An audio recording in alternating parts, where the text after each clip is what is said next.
Hello YouTube. Alright, another video here, just a quick one.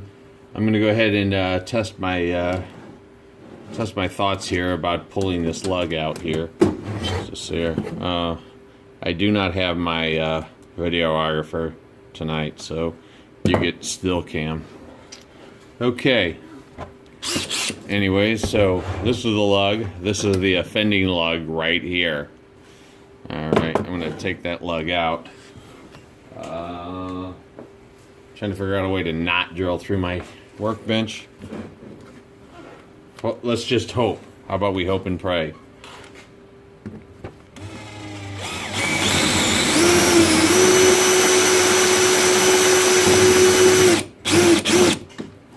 Okay, got most of it here. How do I go through the backside? Yep, that'll work.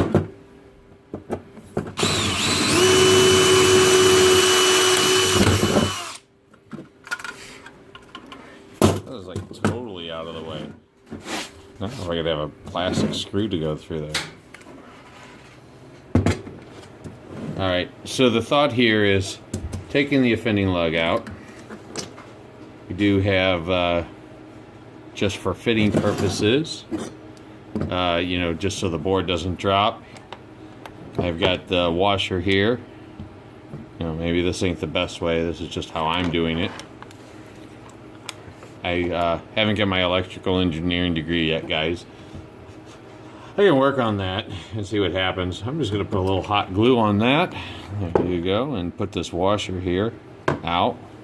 Don't let the hot glue gun touch you. And maybe I can leave that hole exposed in case, I don't know, wire tie. Maybe I can figure something to put in there. Wire tie. Yeah, maybe that's the answer. Anyways. So my feeling is, as long as I got that lug isolated from the ground case, we'll be hitting our mark. So the thought here is I'm going to put it back together, put this screw and this screw back in, and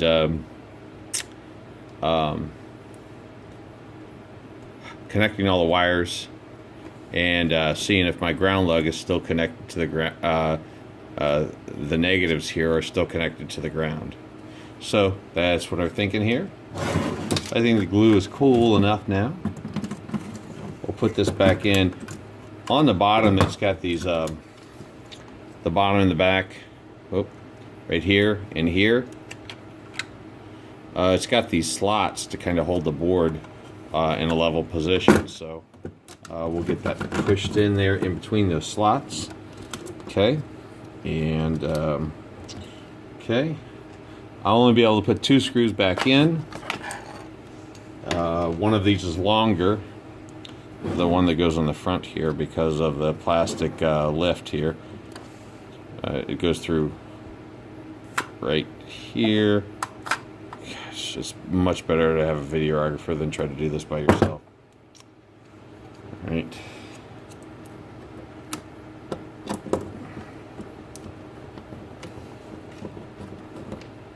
Okay, and we're going to skip the screw hole. That's the one I drilled out from the bottom. And then there's one there kind of in the center of the board. Let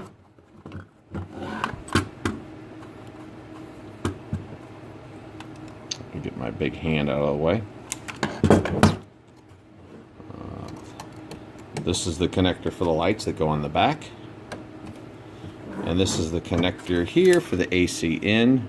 There's an intermediate board for the AC right here. You can see the line there, silver between the two.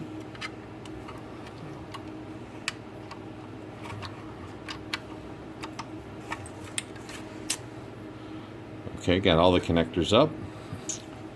So, we look at these two here. And let me get my ohm meter. Hopefully it's working right.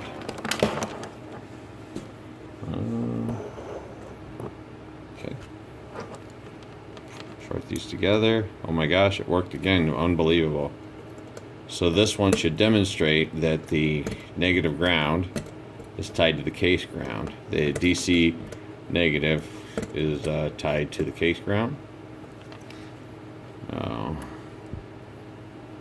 And it is indeed. It's showing there by zero resistance, or yes, zero resistance. So now we'll check this one here, and I know I don't have the top case on, but it will still show the same effect. So, oh, there's the meter. Okay, now I don't know that this will work. I'm just guessing that it would, isolating that lug, because that was the only one that showed. So if I tie this in, make sure my meter's not failing on me again. Come back here and check here. Uh-oh. Yep, 0.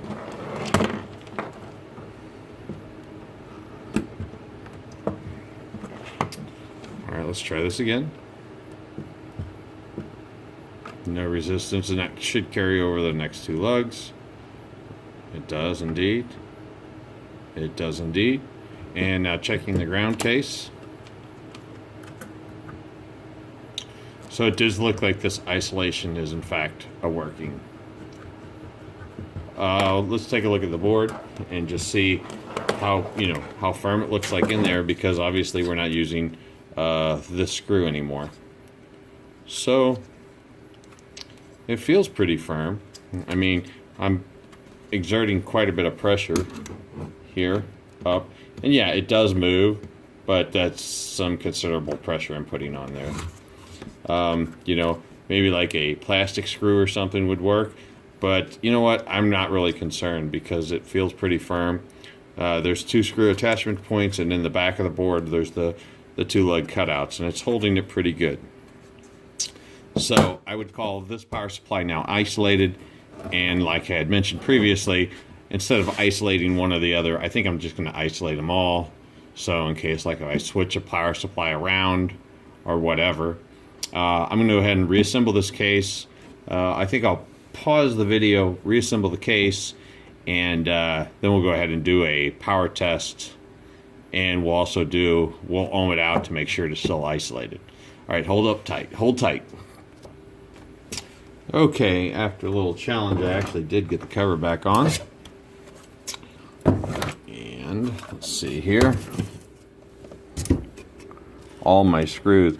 I haven't lost any, or nobody has flicked them off the bench, so I know I have every single screw here, even as microscopic as they are, right?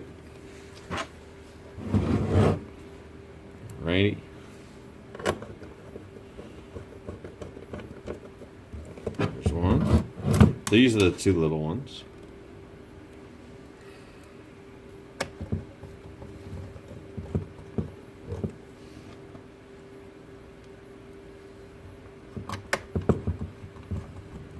These 2 screws here, they were really challenged to take out.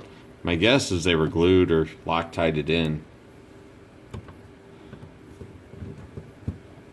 Okay.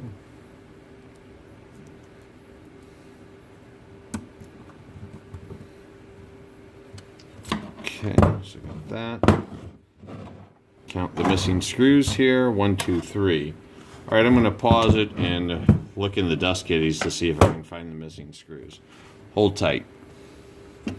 Okay, after searching for about 10 minutes on the floor, I was able to locate every single one of the screws except for one. And I know that this will seriously degrade the capability of the case. I really am only left with 2 choices here. Choice 1 would be to throw the whole thing out, or 2 is just to use it as it is. I think I'm going to go with option 2.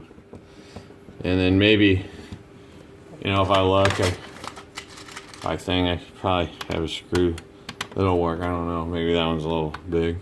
I don't really know. Here, I got some of these stainless shorties here. Maybe that would work.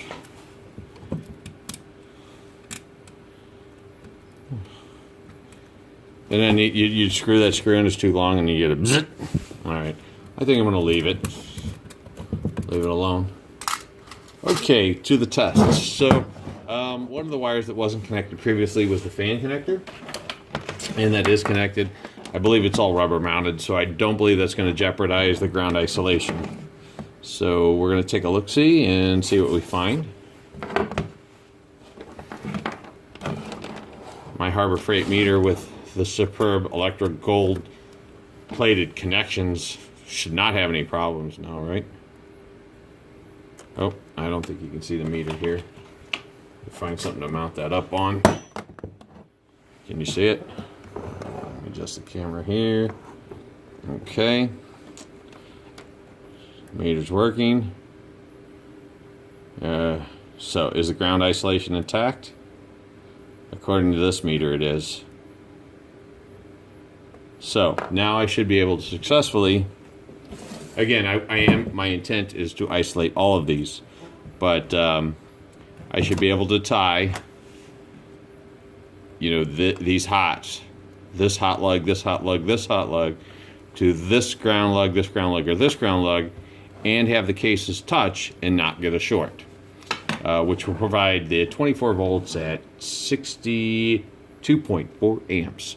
And then if I want to add another 12 volt, I've got, what is that, 36 volts, or 48 volts. Again, you'll need to do some isolation to get that.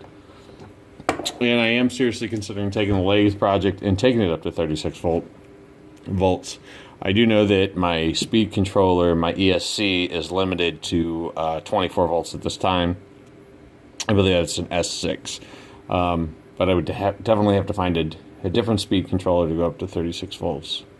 So anyway, we're going to close this video out, YouTube. Thank you very much for watching, and look for my next videos. If you like these videos, please share them with your friends. And if you subscribe to my channel, I would certainly appreciate it. Of course, only subscribe if you enjoy what I'm posting. Have a nice evening, and thanks.